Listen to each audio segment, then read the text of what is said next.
What's up, TFB TV? Look what I got. An 03 with a suppressor and a bayonet. How cool is that?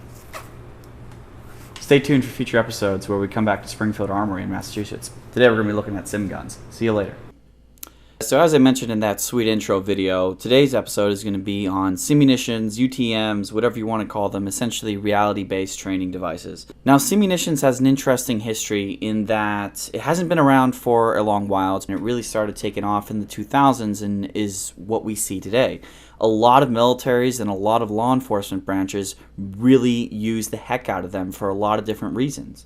Reality training is very useful in that you can actually be interactive with your training. You can actually do force on force. You can go up against other folks. You can actually close with, although some departments will say like, okay, you can't shoot someone in the head from a distance of 5 meters or less.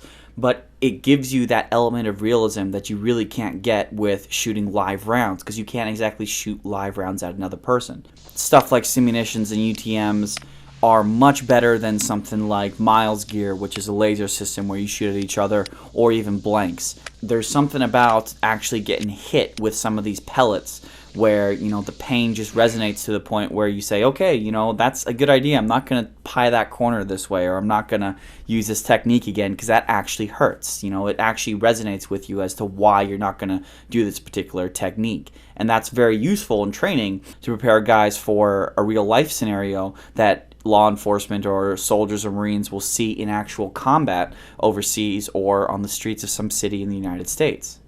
One more thing about the pain factor here is you can see the welts left by Sea Munitions last a pretty good long while, more than airsoft or paintball. A welt that I got while working with Sea Munitions, that welt is several months after I had actually been shot with other Sea Munition rounds. So one of the biggest things with Sea Munitions or UTMs is the cross-contamination of live rounds and simulated rounds. You can look at articles on TFB in which there's actually been people who've been killed in blank training exercises. I mean, blanks can kill when they get contaminated with live rounds that somehow find their way in the mix. This is a very serious issue. Usually the best way to avoid this is to have, your live fire training on one particular day and your Sea Munitions or your blank training on another particular day, to avoid this cross-contamination. Note, we do have live rounds and Sea Munitions present at the same time in the video we're making today, but this is only because we're not actually doing any force-on-force training, or we're simply shooting downrange. But to prevent these sorts of encounters, companies have come up with ways to make it so you can't fire a live round from a Sea Munition gun, and you can't fire a Sea Munition round from a live gun. So in the example that we're showing you here, we take live rounds and we try to insert them into the Sea Munition pistols, and we notice that they don't go in all the way. They don't chamber their entire wire, and this is due to the dimensions of the actual cartridge and the actual chambering itself. And vice versa, if you take a Sea Munition round, or in this case an FX round, and you stick it into a live 9mm handgun, what will happen is the gun will fire, but the pellet will get stuck. The wad will get stuck inside the actual barrel, and it will actually block it entirely. So you'll have to wedge it out with a sort of ramrod. But let's bring up some of the awesome characteristics of Sea Munitions. So first of all, the greatest training point is that Sea Munitions and UTMs actually operate the same way as regular firearms do. I mean, with an AR or an AK or a handgun, the slide locks to the rear is the same magazine. You can put the same lights on it. You can use the same holsters with the particular firearm. Even down to disassembly and assembly and cleaning, and more importantly is malfunctions and jamming, and how to deal with a malfunction, and what you do when your handgun runs dry, or what you do when you have a double feed. These actual things happen within Sea Munitions, and you have to treat them just like you would a live firearm. One thing I would definitely say though is you always have to make sure you stick a cleaning rod down a Sea Munitions gun at the end of every event or before every event, to make sure you don't have any of the pellets or any of the paint residue that's going to clog up the barrel or get stuck in there, and that's an important piece that you have to be wary of. So now that we've talked about some of the great characteristics of Sea Munitions, let's talk about some of the cons and some of the stuff why you may not want to go the Sea Munitions route.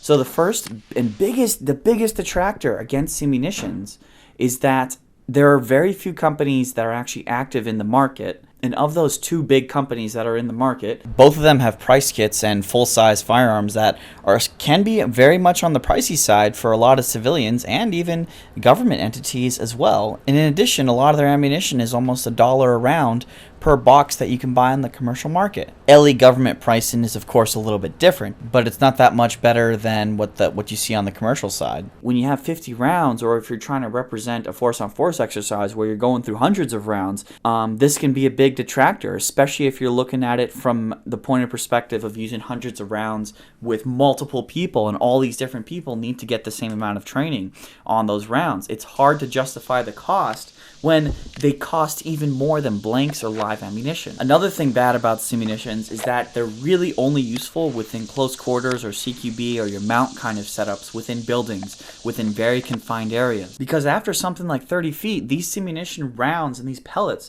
actually drop very quickly, and they're not very useful at long range. Beyond that, it can actually be a detriment, because when you get beyond 30 feet, by arcing up your barrel, you're not treating it as you would an actual firearm. So that's a habit that can actually bleed into actual real steel habits, if you might call it that. Another bad thing about the rounds is they have a tendency to be finicky, and they have a tendency to jam or malfunction a little bit more than a live round or a blank round. This is mostly because the round itself is really just a plastic wad in a brass cartridge that essentially goes forward down a smoothbore barrel. And if you have these in a box, or they're all in loose areas or something like that, you know, rounds can fall out, the tips can fall out. I don't know how many times I've actually loaded a magazine or something and I've realized that the very tip of the round has actually completely fallen off. The other big problem with them is going back to the cost. It's not that a lot of militaries and law enforcement departments don't have the equipment, don't have the Sea Munitions, don't have the protective gear, but it's that they don't have the money to spend on training with it. They don't have the money to buy new ammunition. They don't have the money to replace the expensive guns.